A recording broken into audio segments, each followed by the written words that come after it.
بیخبر از حال هم بودن چه سود؟ بر مزار مردگان خویش نالیدن چه سود؟ زنده را تا زنده است باید به فریادش رسید. زنده را تا زنده است باید به فریادش رسید، ورنه بر سنگ مزارش آب پاشیدن چه سود؟ گر نرفتی خانه‌اش تا زنده بود، خانه صاحب عزا خوابیدن چه سود؟ تا زمانی زنده ایم با یکدیگر بیگانه ایم، در عزاها روی همدیگر بوسیدن چه سود؟ گر توانی زنده ای را شاد کن، گر توانی زنده ای را شاد کن، در عزا عطر و گلاب ناب پاشیدن چه سود؟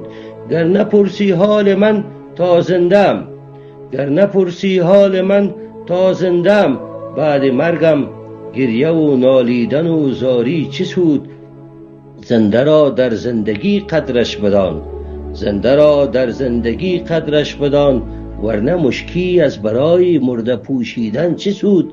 گر نکردی یادی او تا زنده بود، گر نکردی یادی او تا زنده بود، سنگ مرمر روی قبرش وانهادن ها چه سود؟ ممنون شما.